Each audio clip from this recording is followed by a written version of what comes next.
Bonjour à tous, je vais vous montrer aujourd'hui comment intégrer Google Forms avec Salesforce en utilisant Zapier. Donc au préalable, j'ai créé mon formulaire Google avec adresse email, prénom et nom de famille. J'ai également une Google Sheet qui va recueillir toutes les entrées qui sont renseignées dans ce formulaire.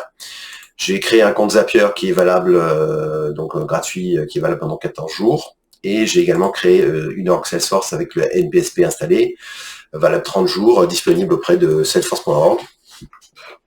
Donc, je vais vous montrer spécifiquement comment on configure la partie Zapier.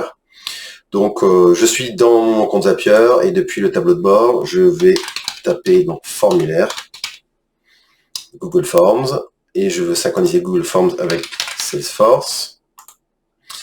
Donc on va prendre un cas de figure hyper simple, donc une nouvelle entrée dans la Google Sheet qui est connectée à mon formulaire.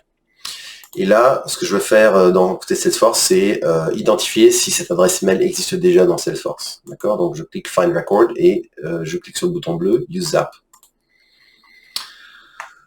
Il va me poser un certain nombre de questions pour pouvoir m'identifier avec le bon compte Google, le bon compte Salesforce. Donc on va y aller tout de suite. Donc quel est le compte Google Forms? Donc c'est bien celui-ci. Je clique sur Continue. Il me demande de renseigner en fait le nom de la feuille Google Sheets qui va récupérer toutes les réponses de mon formulaire. Donc c'est celle-ci, là, tous les résultats test Zapier. Et enfin, il me demande de choisir la feuille de ce fichier. Et là, il n'y en a qu'une, c'est très simple. Donc je choisis la seule qui m'est proposée et continue. Maintenant, on va faire un petit test. Donc on va s'assurer que Zapier est capable d'aller chercher une ligne dans une Google Sheet. Et effectivement, on a trouvé une entrée là. Donc on continue. Maintenant, côté Salesforce, qu'est-ce qu'on fait avec cette information? On peut soit créer un enregistrement, mais dans ce cas, on risquerait de créer un doublon, puisqu'on a peut-être déjà cette adresse email dans la base de données, dans le cas de figure qu'on couvre aujourd'hui. Donc moi, je vous propose de sélectionner Find Record, ce qui permet de vérifier si l'adresse email existe déjà dans la base, et si l'adresse email n'existe pas, on va créer un nouveau contact directement dans Salesforce. C'est parti, continue. Donc il me demande de m'identifier avec mon compte Salesforce, donc c'est celui-ci. Ok, on y va. Alors je vais chercher dans Contact. Et quelle est la valeur que je recherche? C'est l'email.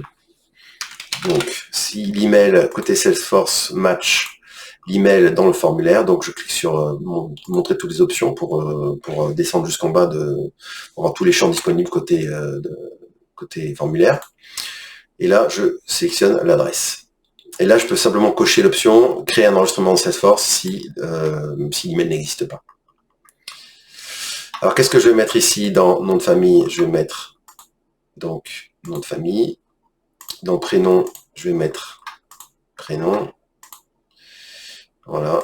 Et dans email, je vais mettre l'adresse email. Donc c'est un peu plus bas, faut un peu scroller. Voilà.